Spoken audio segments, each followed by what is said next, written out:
আসসালামু আলাইকুম রহমতুল্লাহ। ওই সেনাবাহিনীকে গালি দেওয়া ব্যারিস্টার ফুয়াদ, যাকে টাকলা ব্যারিস্টার ফুয়াদ বলে অনেকে, এই ব্যারিস্টার ফুয়াদ বিশাল যুক্তিবাদী। সেনাবাহিনী উড়াই দেওয়ার সেনা ক্যাম্প উড়াই দেওয়ার মতো চিন্তাভাবনা করে, গালিগালাজ করে। অবশ্য কিছুদিন একটু মুখ ওই সেনাবাহিনীর ওই ঘটনার পরে কিছুদিন একটু মুখটা বন্ধ ছিল। এমন আবার সে নতুন করে কয়, যদি আমেরিকা আমাদের ওই চট্টগ্রাম বন্দর নিতে চায়, ঢুকতে চায়, আপনি ওরা খুব পাওয়ারফুল দেশকে আটকাতে পারবেন। তা আমার একটা গল্প মনে হয়, আপনাদের সাথে শেয়ার করি। বিশাল ট্যালেন্ট মানুষ, তো ওনার একটা গল্পই করি। ওই আপনার মনে করেন একটা সুন্দরী স্ত্রী আছে, তা আপনার প্রতিবেশী আপনার চেয়ে অনেক পাওয়ারফুল, ক্ষমতাবান, অনেক কিছু। তা আপনি মনে করেন সে বলতেছে কি, তোর বউটা তো অনেক সুন্দর, এর একটু প্রসেসিং করলে, এর একটু প্রক্রিয়াজাতকরণ করলে আরও সুন্দর লাগবে, এর মনে করে দেখাই আরও আয় রোজগার করা যাবে।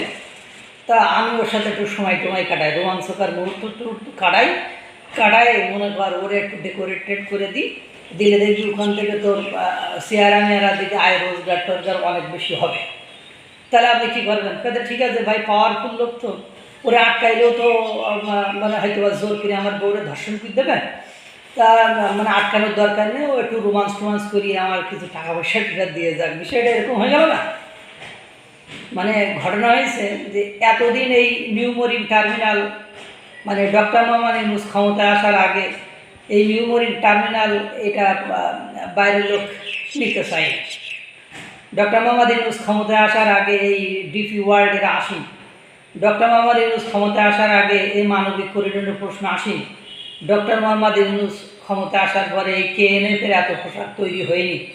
ডক্টর মোহাম্মদ ইউনূস আসার পরে ওই যে সেনাবাহিনীকে ওই আপনার পার্বত্য চট্টগ্রাম থেকে রাতে সরে আসতে হয়, এসব ঘটনা ঘটেনি। ডক্টর মোহাম্মদ ইউনূস আসার পরে আরও কত কিছু হয়েছে। এখন ঘটনা কী দাঁড়ালো? ব্যারিস্টার ফুয়াদ অবশ্য পাকিস্তানকে বেশি ভালোবাসে। আমি প্রায় একটা কথা বলি যে এই পাকিস্তান প্রেমী যারা একসময় ছিল, তারা ভাবছিল যে আমরা যদি আমাদের নিজের মা বোনকে রক্ষা করতে চাই, তাহলে প্রতিবেশীর মা বোনকে পাকিস্তানের হাতে তুলে দিতে হবে। আমরাও একটু খেয়ে নেবো, প্রথমে আমরা একটু খাবো, পরে ওদের আবার একটু খাওয়াতে পাঠাবো। এই ধরনের মানসিকতার লোকজনের মধ্যে এই ব্যারিস্টার ফুয়াদও একজন, যে কত সুন্দর করে উনি যুক্তি দিচ্ছে যে আমেরিকা যদি ঢুকতে চায় তাহলে তো আপনি আটকাতে পারবেন না। তাহলে আমেরিকা এতকাল ঢুকতে চায়নি কেন? ব্যারিস্টার ফুয়াদ সাহেব এতকাল ঢুকতে চায়নি কেন আমেরিকা? সেখানে এতকাল ডিপি ওয়ার্ল্ড ঢুকতে পারে না। তাহলে তো আমেরিকা কি পাওয়ারফুল, কি সব দেশের স্বাধীনতা সার্বভৌমত্ব যখন তখন ক্ষুণ্ণ করতে পারবে? বাংলাদেশে শুধু ভারত পাওয়ারফুল, তাদের ভারত করেন কি? আমেরিকা তো পাওয়ারফুল রাষ্ট্র, তারা তো দখল মখল করে নিবেন। তো তার আগে আমি বাংলাদেশ দখল করে দিই, সহ্য করবেন? তখন আবার চোখে চোখ রেঙায় কথা বলেন কেন?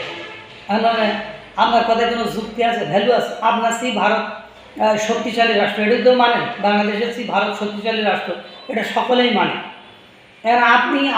আপনি ভারতের ক্ষেত্রে চোখ রাঙাচ্ছেন, আবার আমেরিকার ক্ষেত্রে বলছেন ওরা যদি আসতে চায়, ঢুকতে চায়, পাওয়ারফুল রাষ্ট্র, আপনি আটকাতে পারবেন। তাহলে তো আপনি কী করবেন? আপনার সুন্দরী বউরে মনে করেন, বা আমাদের সুন্দরী বউরে আমরা কব প্রতিবেশী যে পাওয়ারফুল আছে, তা সে গেট ভেঙে ঢুকি ধর্ষণ করেছে, দরজা খুলে দিই আর বউরে বুঝাই দিই যে তোমরা ইত্যাদি রোমান্স করে দাও, গেলি তো আমাদের লাভ হচ্ছে। তখন ভাবে কি মাঝে মাঝে অমুকির বোর কাছে তো যাইতে পারি, তার কিছু টাকা পয়সা দিয়ে আসি, তাহলে বড় লোক বানাই দিই।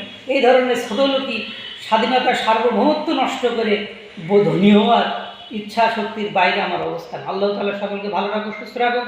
আসসালামু আলাইকুম ওয়া রাহমাতুল্লাহ।